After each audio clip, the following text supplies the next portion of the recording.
My neighbor told me he was glad he got to meet my brother today. I don't have a brother, but my wife seems happy for some reason. My neighbor caught me at the mailbox on a Tuesday afternoon. Hey, didn't know you had a brother, he said, grinning like we were sharing some inside joke. I glanced up from sorting through bills. What? Tall guy, brown hair.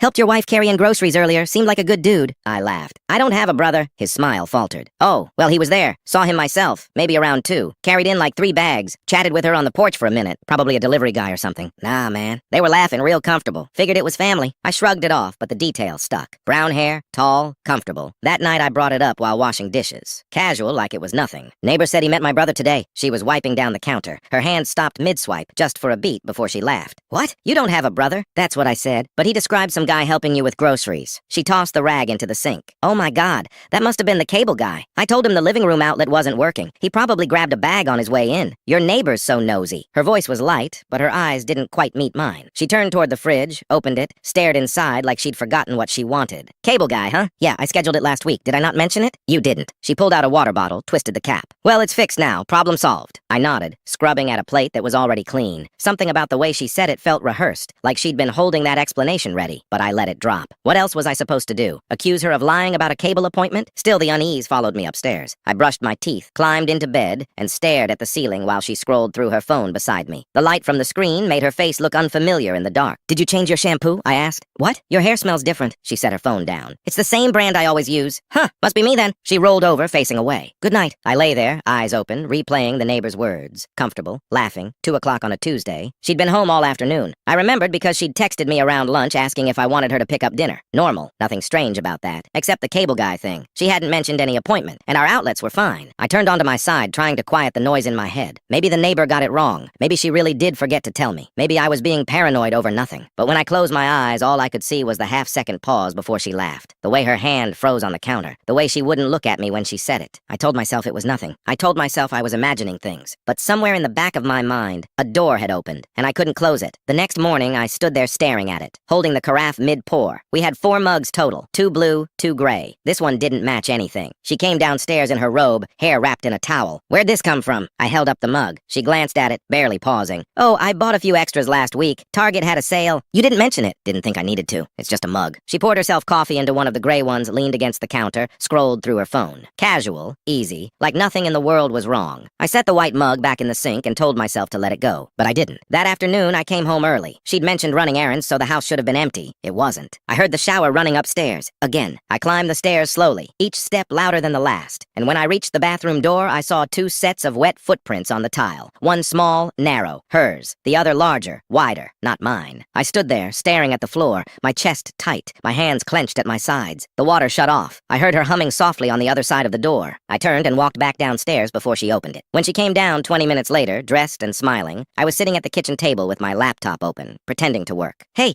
you're home early, she said, breezy, like it was a nice surprise. Meeting got canceled. Oh, well, perfect timing. I was just about to start dinner. She moved around the kitchen, pulling out pans, chopping vegetables, humming that same tune from upstairs. I watched her hands, steady, confident, not a flicker of nerves. Did you shower twice today? Her knife paused mid-chop. What? The floor was wet when I got home. Thought maybe you showered earlier too. She laughed, light and dismissive. I did a workout this morning. Took a quick rinse after. Why? Just asking. She resumed chopping, her rhythm unchanged. You're acting weird. Am I? Yeah, like suspicious or something? Did I do something wrong? I shook my head, closed my laptop. No, forget it. But I didn't forget it. I couldn't. That night, I went into the bathroom and opened the medicine cabinet. My cologne bottle sat on the top shelf, same place it always was. I picked it up, felt the weight of it, half empty, maybe less. I'd used it twice that week, maybe 3 times. It should have been nearly full. I set it back, closed the cabinet, and stared at my reflection in the mirror. My face looked tired, hollowed out, like I hadn't slept in days. Downstairs, she was watching TV, curled up on the couch with a blanket. I sat down beside her, and she leaned into me, resting her head on my shoulder. Love you, she murmured. Love you too. But the words felt like they belonged to someone else. Someone who didn't notice wet footprints or extra mugs or cologne that disappeared too fast. On Friday, I told her I'd be working late. A project deadline, I said. She nodded, kissed my cheek, told me not to stress. I left at the usual time, drove around the block, and parked 2 streets over. Then I walked back. The house looked normal from the outside. Lights on in the living room, her car in the driveway. But there was another car parked out front. A silver sedan I didn't recognize. I stood on the sidewalk staring at it, my pulse hammering in my ears. Maybe it was a friend. Maybe she'd invited someone over. Maybe I was losing my mind over nothing. I walked up the driveway, slow and quiet, and peered through the kitchen window. She was dancing, actually dancing, barefoot in the kitchen, laughing at something someone said. And there, leaning against the counter with a drink in his hand, hand, wearing my hoodie, was a man I recognized. Not a stranger, not some random cable guy. It was him, the guy from the company event 2 years ago. The one who'd worked in marketing before transferring to another office. The one she'd introduced me to at the holiday party. Smiling too wide, laughing too loud at his jokes. I watched them for 10 seconds, maybe less. Long enough to see the way he looked at her. Long enough to see the way she looked back. Then I opened the front door and stepped inside. The music was still playing. Something upbeat, something I didn't recognize. They didn't hear me at first. I cleared my throat. The laughter stopped. She spun around, eyes wide, mouth open like she was about to say something but couldn't find the words. He straightened, setting his drink down, his face going pale. Nobody moved. Nobody spoke. I looked at her, then at him, then back at her. She started crying before I said anything. Just tears, streaming down her face, her hands covering her mouth. I didn't yell, didn't throw anything, didn't demand an explanation. I just walked to the counter, pulled off my wedding ring and set it down next to his drink. I see where your intentions lie. Her voice cracked. Wait. I didn't wait. I turned and walked out the front door, down the driveway, past the silver sedan, and kept walking until I couldn't hear her calling my name anymore. I kept walking until my legs burned, until the streetlights blurred together, until I couldn't remember which direction I'd gone. Eventually, I found myself at a park 3 miles from the house, sitting on a bench under a tree I didn't recognize. My phone buzzed, then again, then kept buzzing. I pulled it out. 17 missed calls, 23 texts, all from her. I didn't open them. I turned the phone face down on the bench and stared at the empty playground in front of me. A couple walked past with their dog. They glanced at me, then away like they could tell I didn't belong there, like I was something broken that had wandered too far from home. When I finally went back, it was past midnight. The silver sedan was gone. The house was dark except for one light in the upstairs bedroom. I parked in the driveway, sat in the car for 5 minutes, and tried to decide if I was ready to go inside. The front door opened before I could make up my mind. She stood in the doorway, backlit, her face in shadow. She didn't say anything, just waited. I got out of the car and walked past her into the house. She closed the door behind me, her voice soft, almost pleading. Can we talk? Not tonight, please. I kept walking up the stairs into the guest room. I closed the door and locked it. She knocked once, twice, then stopped. I heard her footsteps retreat down the hall, heard the bedroom door close, and then the house went silent. I sat on the edge of the bed and stared at the wall until the sun came up. The next morning, she was in the kitchen making breakfast. Pancakes, my favorite. The smell hit me the moment I came downstairs. She turned when she heard me, her eyes red and puffy, her smile forced. I made coffee too, the good kind. I poured myself a cup and leaned against the counter, saying nothing. She set a plate in front of me. 3 pancakes, butter melting on top, syrup drizzled just the way I liked it. I know you're upset, she said quietly, but can we talk about this, please? I cut into the pancakes, took a bite. They tasted like nothing. There's nothing to talk about. Yes, there is. You don't understand what you saw. I saw enough. Her voice cracked. He's just a friend. He came over because I needed help with something. That's all? Help with what? She hesitated. The kitchen sink. It was leaking. I didn't want to bother you at work. So you called him? I didn't know who else to call. I set my fork down. You could have called a plumber. Easier. Yes? I stared at her, waiting for her to break, waiting for the truth to spill out. But she didn't break. She just stood there, trembling, tears sliding down her cheeks. Why was he wearing my hoodie? She blinked. What? My hoodie, the gray one. He was wearing it. He wasn't. I saw him. You're mistaken. I'm not. She wiped her face, her voice rising. You're imagining things. You're stressed, you're tired, and you're seeing things that aren't there. I picked up my plate, dumped the pancakes in the trash, and walked out of the kitchen. She didn't follow me this time. For the next 3 days, she was everywhere, asking about my day, offering to make dinner, suggesting we watch a movie together, smiling too wide, laughing too loud, touching my arm whenever she walked past. It felt rehearsed, like she was performing a version of herself that didn't exist anymore. On Wednesday night, she made lasagna, another favorite. She set the table with candles, poured wine, and sat across from me with that same forced smile. I thought we could use a nice dinner, she said. Just the 2 of us. I took a sip of wine. Sure. She talked through the entire meal. About work, about her sister's upcoming birthday, about a sale at the furniture store. Her voice was bright, animated, desperate. I nodded along, barely listening, until she said something that made me stop chewing. I was thinking we could take a trip. Just us. Maybe next month. Somewhere quiet. A cabin, maybe. I set my fork down. Why? Because we need it. We need time together. Away from everything. Away from what? She reached across the table, her hand covering mine. Away from the stress, the routine, all of it. I feel like we've been drifting and I want to fix that. I pulled my hand back. We're not drifting. Then what's wrong? You tell me. Her smile faltered. Nothing's wrong. I'm just trying to what? Distract me? She flinched. No, I'm trying to reconnect with my husband. I stood up, pushing my chair back. I'm not hungry. Wait. I left the table, left her sitting there alone with her candles and her wine and her lasagna, and went upstairs. That night I heard her crying through the wall. Soft, muffled sobs that went on for hours. I didn't go to her. On Friday, the neighbor caught me getting the mail. Hey man, haven't seen you around much lately. I forced a smile. Been busy. He nodded, leaning against his fence. Your brother still helping out over there? My stomach dropped. What? Your brother, tall guy, brown hair. I saw him again the other day. Figured he was staying with you guys or something. I stared at him, my mind racing. When? Tuesday, I think. Maybe Wednesday. He was leaving your place around lunchtime. What was he driving? Silver car sedan, nice one. I nodded slowly, my throat tight. Yeah, thanks. I walked back inside, my hands shaking, and found her in the living room folding laundry. The neighbor mentioned seeing my brother again. She froze, a towel halfway folded in her hands. What? He said he saw him leaving here, middle of the day. Silver sedan. She set the towel down, her face pale. I don't know what he's talking about. He described him perfectly. He's confused. He's not. Her voice rose, defensive now. I don't know what you want me to say. Maybe he saw someone else. Maybe he's mistaken. I can't control what your neighbor thinks he saw. I stepped closer. Was he here? No. Are you lying to me? She looked me straight in the eye, her jaw set. No. I wanted to believe her. Part of me still did. But the other part, the part that had seen the footprints and the mug and the cologne, knew better. We should go away, she said suddenly, her voice softening. Like I said, a trip, just us. We can leave this weekend. Get out of here. Clear our heads. I don't want to go anywhere. Please, I think it would help. She didn't answer. She just stood there, trembling, her eyes pleading with me to drop it, to let it go, to pretend everything was fine. I turned and walked upstairs,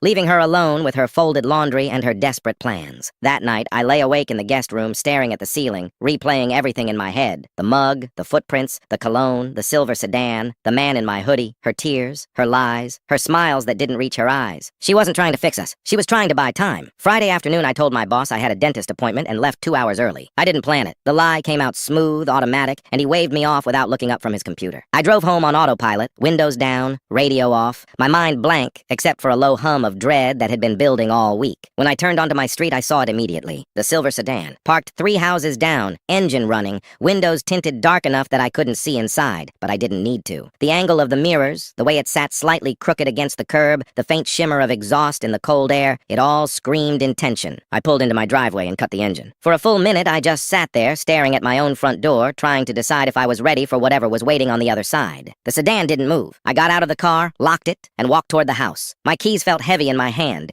each step louder than it should have been. The front door was unlocked. I pushed it open slowly, the hinges silent, and stepped inside. Music was playing upstairs. Something soft, instrumental, the kind she used to play when she wanted the house to feel cozy. I set my keys on the table by the door and moved toward the stairs. Halfway up, I heard laughter. Hers, light, genuine, the kind I hadn't heard in weeks. Then his, low, easy, comfortable. I stopped on the landing, my hand gripping the banister so hard my knuckles went white. The bedroom door was cracked open, light spilling into the hallway. I stepped closer, quiet, deliberate, until I could see through the gap. She was sitting on the edge of the bed, her back to me, wearing one of my old t-shirts. He was standing by the window, hands in his pockets, smiling at something she'd just said. The same man, tall brown hair, relaxed like he'd been there 100 times before. He reached over and handed her a glass of water, his fingers brushing hers, and she smiled up at him in a way that made my chest feel like it was caving in. I pushed the door open. The music kept playing, but everything else stopped. She turned, her face going pale, the glass slipping from her hand and hitting the carpet with a dull thud. He looked at me, then at her, then back at me, his expression shifting from surprise to something closer to resignation. "You're home early," she said, her voice barely above a whisper. I didn't answer. I just stood there, staring at the two of them, waiting for someone to say something that made sense. "Yeah," I said. "You should go." He moved toward the door, but I didn't step aside. He stopped a foot away from me, his eyes meeting mine for just a second before he looked down. "I'm sorry," he said quietly. I didn't respond. He squeezed past me and disappeared down the stairs. A few seconds later, the front door opened and closed. She stood up, wrapping her arms around herself. "It's not what you think." "What do I think?" "I don't know, but you're wrong." I walked over to the window and looked down at the street. The silver sedan was pulling away, tail lights fading into the distance. "How long?" "It's not like that." Her voice cracked. "A few months?" I turned to face her. "A few months." She nodded, tears streaming down her face.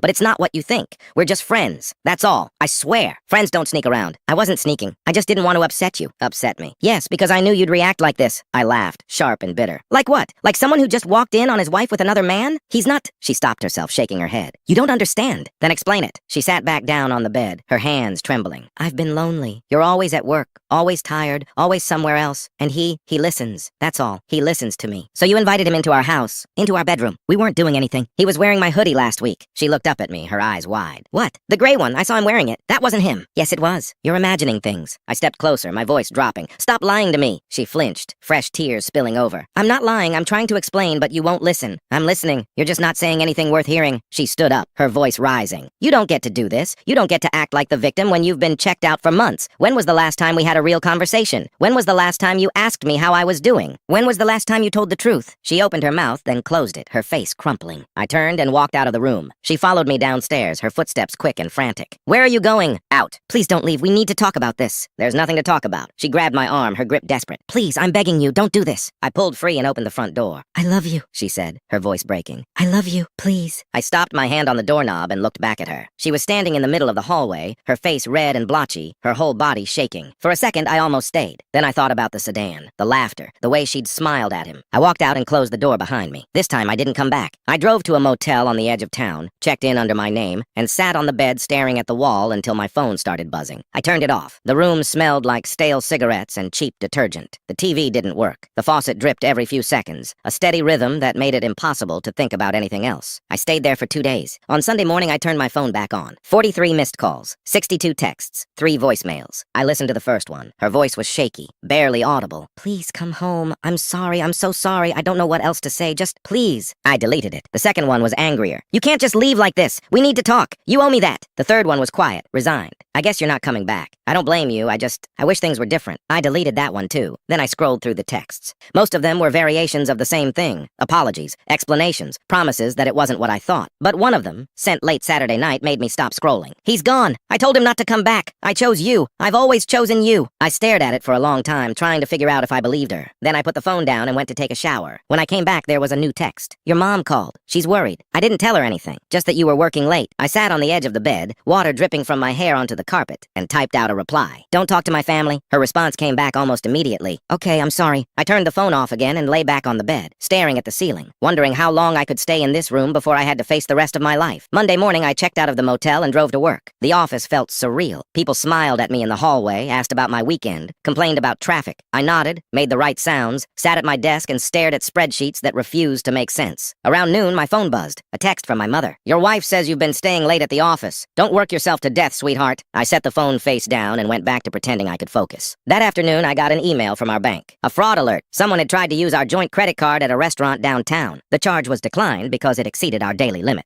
I pulled up the account details. $300. Saturday night. A place I'd never heard of. I called the bank. The representative confirmed the charge attempt, gave me the name of the restaurant, and asked if I wanted to dispute it. No, I said. I'll handle it. I hung up and searched for the restaurant online. Italian. Upscale. Candlelit photos on the website. Reviews mentioning romantic ambiance and live piano music. I sat there for a long time, staring at the screen, trying to imagine her sitting across from him, laughing over wine she charged to our account. Then I forwarded the fraud alert to my personal email and deleted it from my phone. That night, I drove to my brother's place instead of the motel. He opened the door in sweatpants and a faded band shirt, took one look at my face and stepped aside without asking questions. Couch is yours, he said. Beer's in the fridge. I dropped my bag by the door and sat down. He handed me a beer, sat in the chair across from me and waited. She's been seeing someone, I said. He nodded slowly. How long? Few months, apparently. You sure? I walked in on them. He didn't say anything for a while. Then he leaned forward, elbows on his knees. What are you going to do? I don't know. You need a lawyer? Probably. I know a guy. Good one. Handled my buddy's divorce last year. I took a long drink and stared at the wall. I keep thinking maybe I'm overreacting. You're not. She says they're just friends. They're not. I know. He stood up, walked to the kitchen and came back with another beer. You want my advice? Not really. I'm giving it anyway. Don't go back there until you've figured out what you want. Not what she wants. Not what's easiest. What you actually want. I nodded. He clapped me on the shoulder and headed toward his bedroom. Get some sleep. We'll figure it out tomorrow. I didn't sleep. I lay on the couch, staring at the ceiling,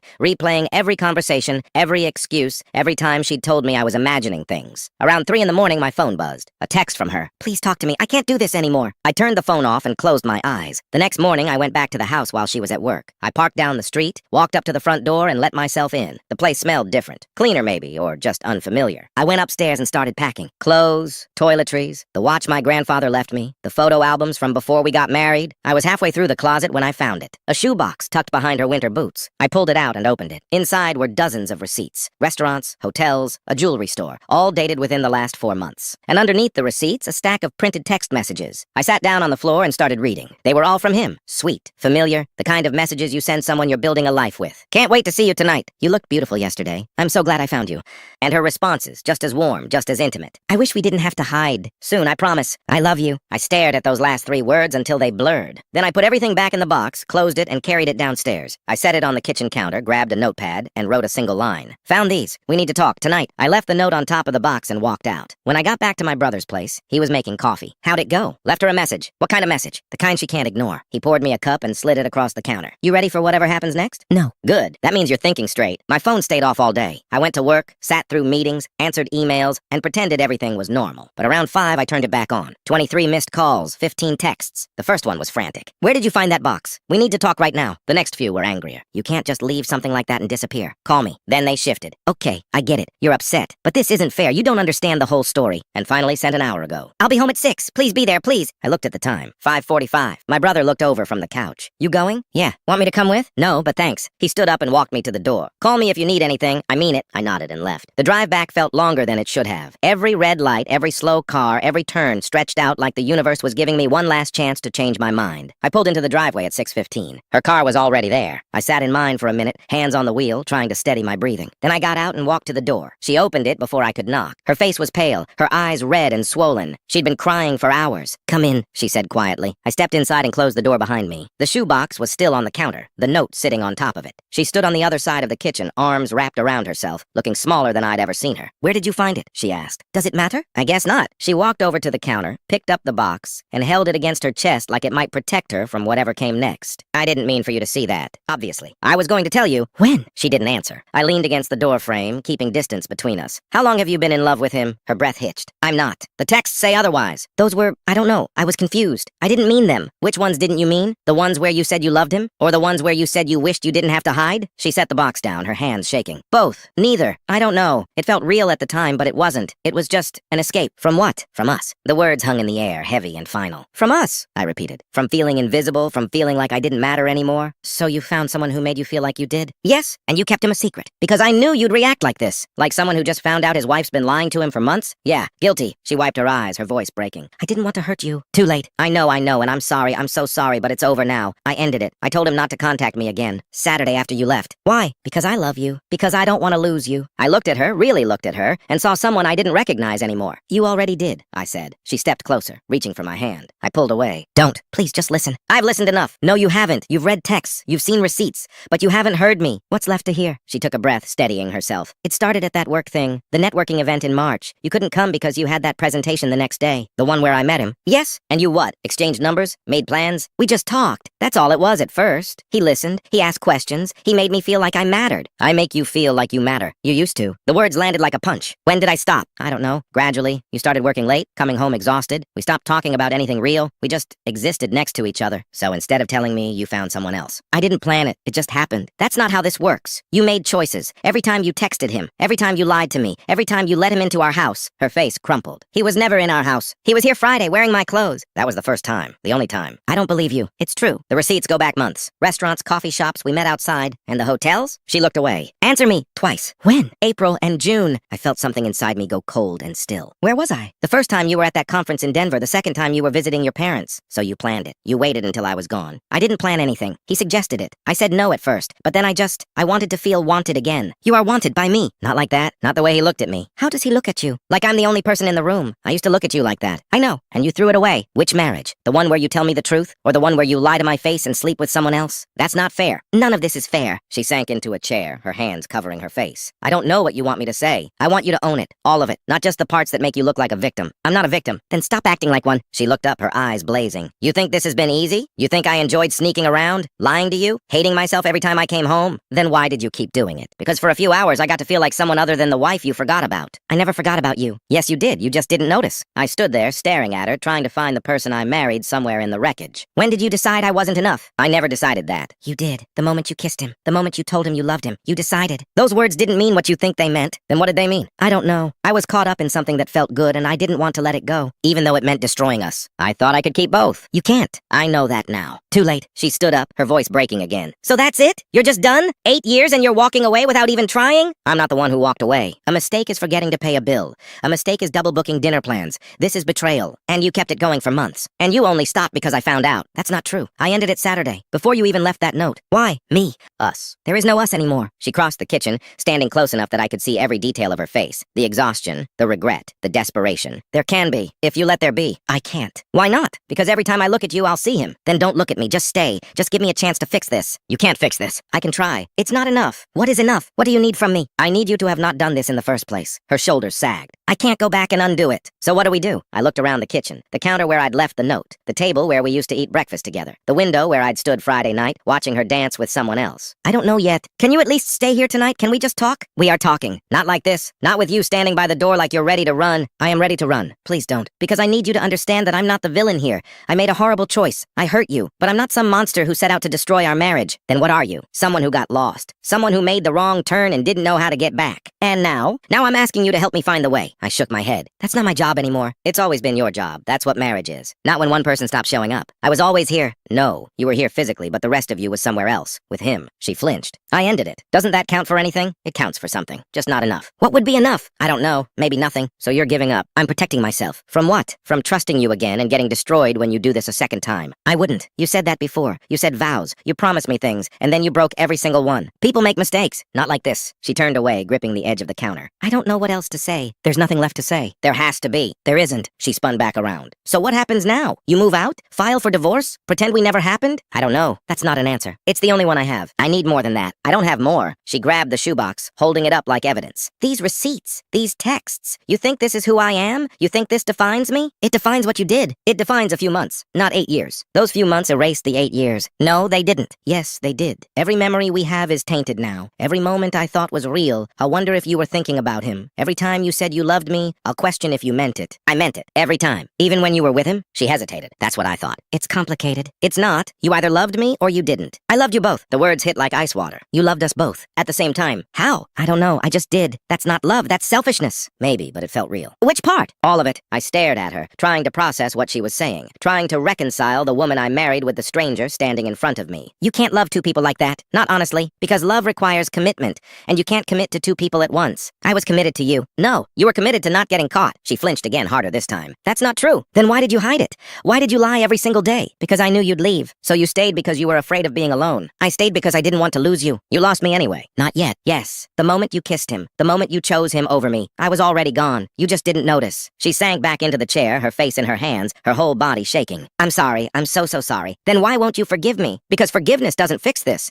It doesn't undo what you did. It doesn't make me trust you again. It's a start. I don't want to start. What do you want? I want to not hurt anymore. I want to stop replaying every lie you told me. I want to stop wondering if you're thinking about him when you look at me. I'm not. You were an hour ago when I walked in. She looked up sharply. What? Friday. When I came home early, you were dancing with him, laughing, wearing my hoodie, looking happier than I've seen you in years. Her face went pale. You were there? I watched through the window. Why didn't you come in? I did. Eventually, you just didn't notice. I don't understand. I walked in, saw you together, took off my ring, and left. You left your ring? On the counter, right where the shoebox is now. She looked down at the counter, then back at me. I never saw it. Because you were too busy with him. I would have noticed. You didn't. Where is it now? I don't know. Maybe he took it. Maybe you moved it. Maybe it's still there and you just never looked. She stood up and started searching the counter, moving the shoebox, checking under papers, opening drawers. It's not here. Where did it go? Does it matter? Because that ring meant something. To me, not to you. None of this is fair. But here we are. She stopped searching and looked at me, her eyes desperate. Tell me what to do. Tell me how to fix this. There has to be something. I'll do anything. I don't want anything from you. Please, no. I'm begging you. Doesn't that mean anything? She walked toward me, reaching out. I love you. I still love you. That has to count for something. I stepped back. It counts for what it is. Words. Just words. They're not just words. They are when your actions say something different. They say exactly that. Yes, because if you loved me,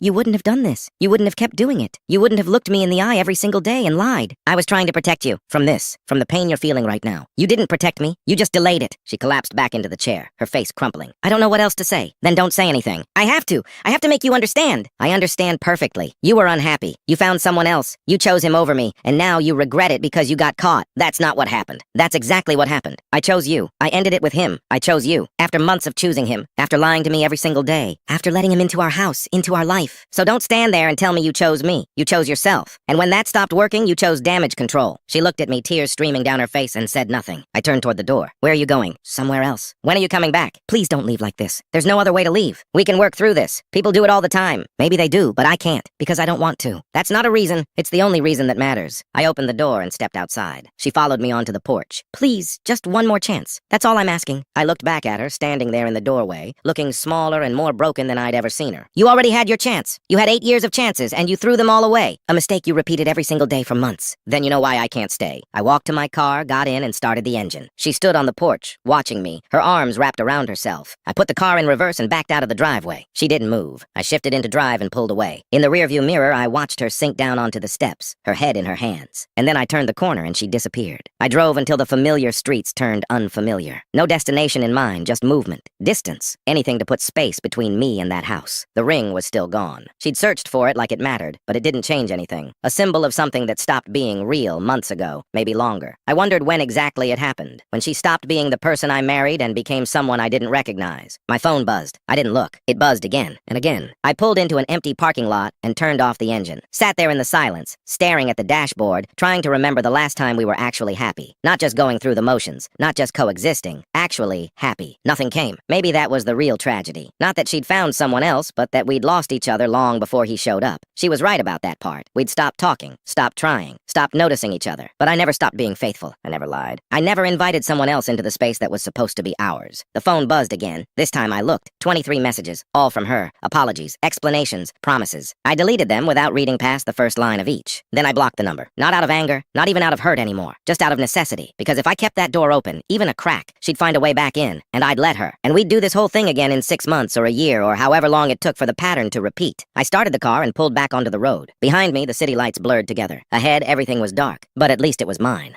Thanks for watching. Don't forget to subscribe, like, and drop your favorite part in the comments. See you in the next one.